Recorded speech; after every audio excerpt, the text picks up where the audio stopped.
we have to, everybody's got something to do with this. Everybody. Mm. Every family has got to be a nexus of energy saving and species saving and support for the natural world.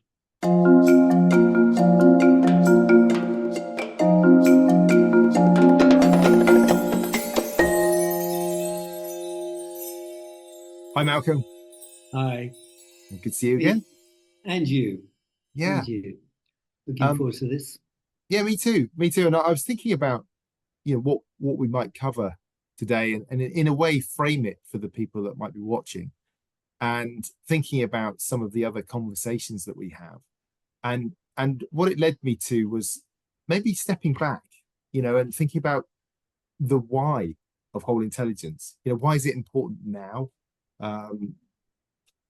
In the context of, there's 2 billion people going to the elections this year. So there's a massive shift across the globe. And as we've talked about, there's many sort of crises that are revealing themselves. So I just wondered if that was something that would be interesting to talk about. How do you feel about that? Yeah, of course, these are questions which are, in a sense, in everyone's consciousness to a greater or lesser extent. And I think whole intelligence heightens our concern with whole intelligence, heightens that sense of the importance of it in the world. In that we're a troubled species. We're deeply in difficult situation. We're in the shit, and we've got to get out of it. We've got to wake up as a species. A whole global change is required if we're to make it as a species. And this is, and the question is that I actually think that there is a shift. There's a shift in consciousness happening.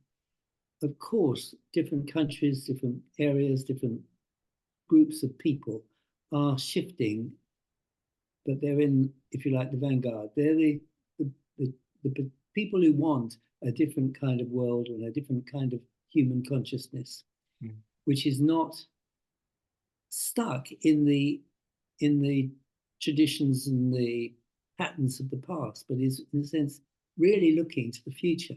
This is, my book was called Future Sense, 5 Explorations of Whole Intelligence for a World That's Waking Up. Well, as somebody said, it hasn't really woken up yet. Well, for sure it ain't. But the title, Future Sense, is like saying we need a different sense. We need more common sense, an up-to-date version of common sense, a state-of-the-art common sense for the future. And I think whole intelligence is that. And you mentioned earlier that there are some you notice it in some areas, that people are starting to wake up. And I just wondered where do you see this sort of emerging new consciousness around whole intelligence? Well, they're not calling it whole intelligence. That's our term. But in a sense, the 5 dimensions that we're interested in and which we've really focused on are all present. There is more concern about respecting human beings' personhood. Now, that's against trends which are hugely powerful trends, a lot of them technology driven or technology assisted, which in a sense dehumanize, depersonalize, take away from people's sense of individual identity. So this is not a case for saying, I'm not arguing for individualism, quite the opposite. I think we need to be much more conscious of each other's individuality and to be respectful and mindful of that. So if you like, that is penetrating all sorts of different areas. I mean, people are taken when they go to hospitals and things. they note whether they're treated well, whether they are treated as human beings, or whether they are suddenly reduced to being a number. Mhm. And there are both good examples and bad examples of that. But it's a current issue that is on people's minds, and in all sorts of different forums there are discussions about things like that.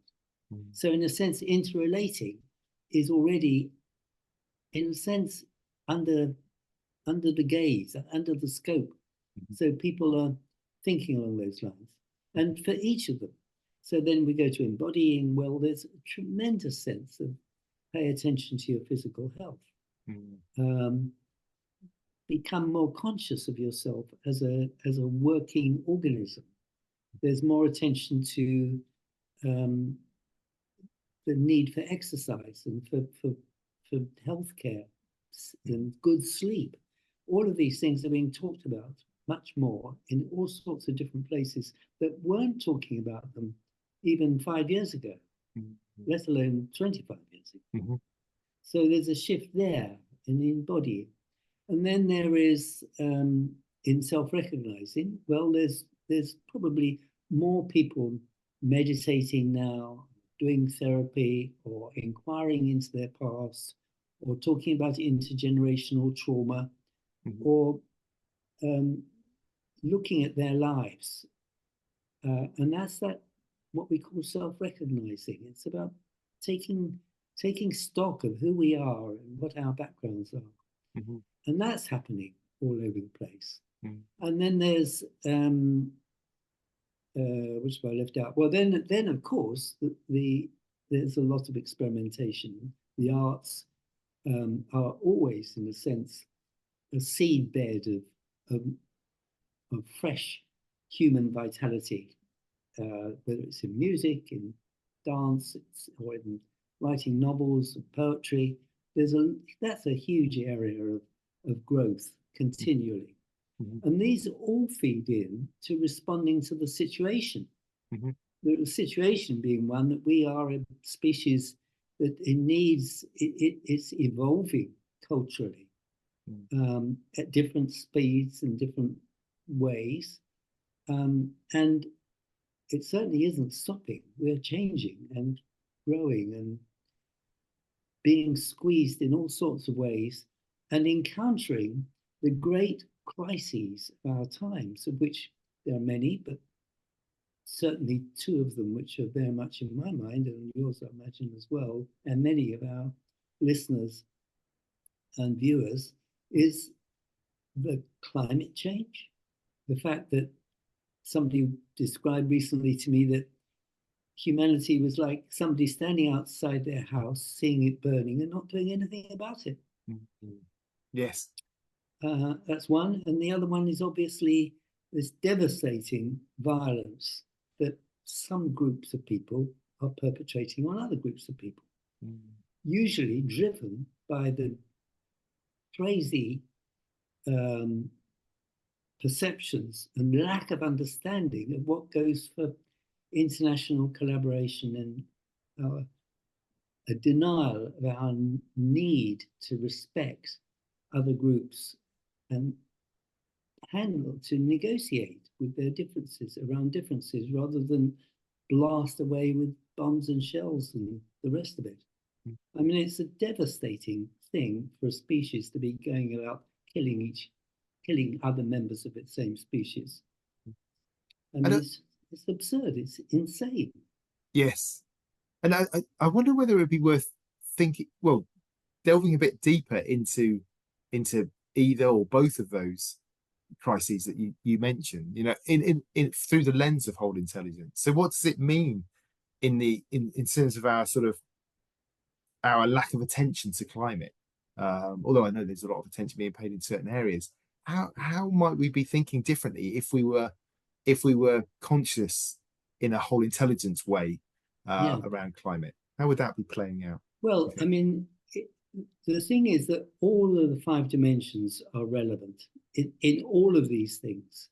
So that this one is obviously around responding to the situation.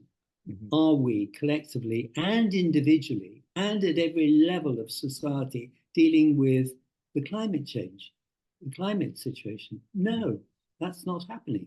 I mean, it should be that every electoral,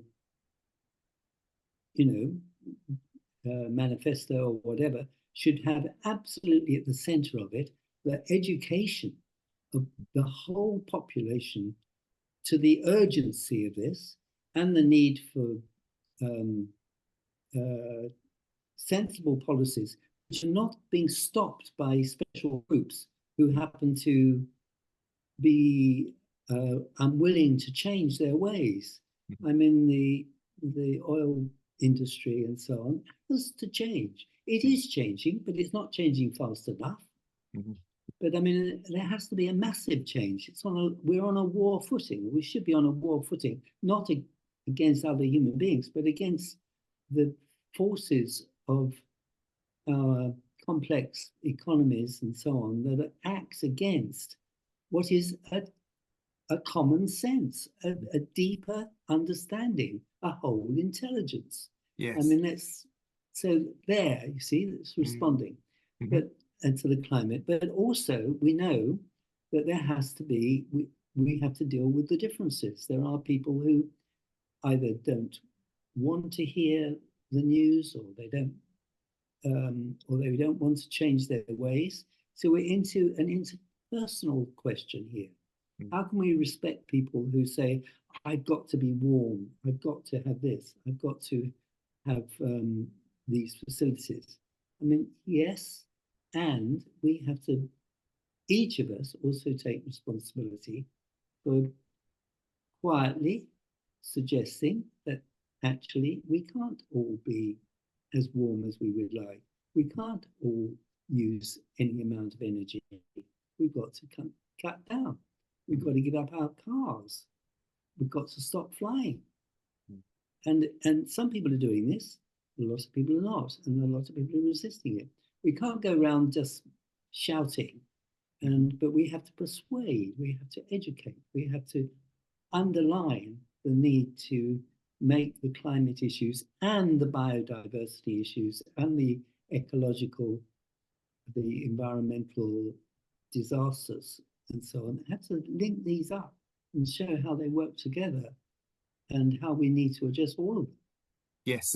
So in interrelating as one of the explorations of whole intelligence, are you saying that the almost the human skills of listening, of dialogue, of seeing where others are coming from are important, so that we start to get some, I guess, common sense of what's happening, Yes. or how we might respond to that? Yes, I mean, we can't, I mean, we're not in a totalitarian country where we can just dictate that people reduce their energy consumption. We can't legislate for it, but we can make intelligent decisions to ensure that people are discouraged from overuse of energy. I mean, we need more investment at every level in insulation of houses, this kind of thing. I mean, just common sense understanding. People know it, but it's not happening. Yes. So what happens with this? It's like some people's voices get heard and others people's don't. So we need to articulate sophisticated things, and we need to have an embodied shift. We've got to feel it in our bones that this is important. It's not just an idea. It's something that touches us. Do we care about the state of the world? Do we care about the massive loss of species? If people don't care, if they're just dismissive of it, then people need to be awake. So what's happening? And not to be frozen paralytically in inactivity, like, oh, there's nothing I can do. That's where the self-recognizing comes in. We have to, everybody's got something to do with this. Everybody. Every family has got to be a nexus of energy saving and species saving and support for the natural world. yes, it's almost it's got to be more than just watching a David Attenborough program and Sure, feeling sad, sure. about what's happening, and then switching Yeah, channels and moving on. yeah. So like So pausing. you see, I think, and there are other people saying these kind of things. What we have in particular is the notion that there are 5 different ways in which we can become more whole intelligent, and they are all necessary, Mm, and they all interact. mm. And this is why we're jumping up and down and trying to make a fuss about it and get people's attention, because Well, it makes a difference. yes, and I'm just not wanting to sort of preempt you, but the last sort of exploration around experimentation in whole Absolutely. intelligence. Well, it reminds me of the conversation we had the other day with one of our colleagues around there was a lot of talk, environmental talk about things that aren't working, and at the same time there was also talk about all the things that are working, where the Absolutely. experimentation is happening, and sort of Yeah. in some ways building hope. Yes. That I think is quite helpful. Absolutely. And those need to be underlined and shone in bright lights, and and to celebrate the fact that there are changes happening all over the place. Mm-hmm. And because people are waking up, there is a shift towards greater whole intelligence, though it's not being talked about. But what we need to do is to press on the accelerator. We want to move this forward, and that means educationally. Mm-hmm. And I think this is, in a way, the biggest challenge for us is to move the whole intelligence argument into the field of education, Mm-hmm.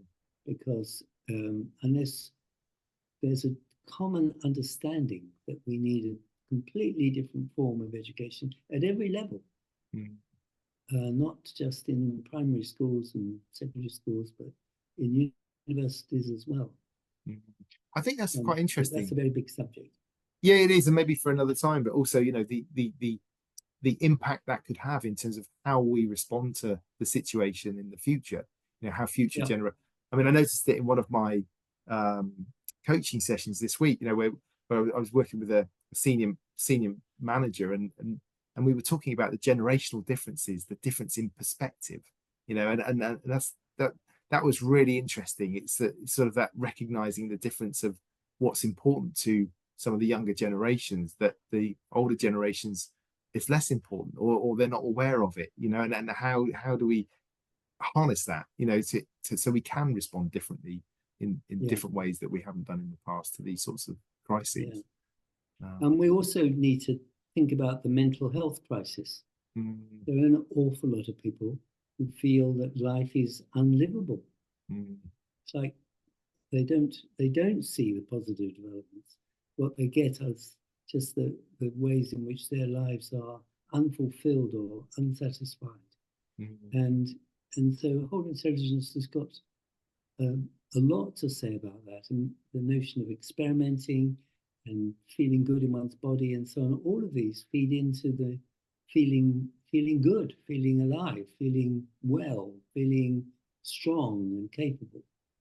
And so that's another dimension of this. Well, not another dimension, it's another zone of interest. but it's I mean, there's a lot to unpack there, isn't there, that Yeah, maybe we can explore on a different conversation. But I think it's quite helpful just to sort of reflecting back to what you've covered there. You've talked about interrelating, how we listening, how we exploring, how we're all seeing things, how does that make us feel, how are we embodying what we're experiencing, particularly from the sort of climate perspective. How does that mean that we reflect on things?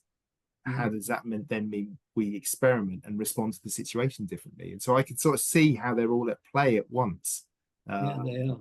and sort of support each other in many ways, I guess. Yeah, yeah, Mm, yeah. mm, And overall, I mean, I like to think that we are developing a kind of hopeful perspective.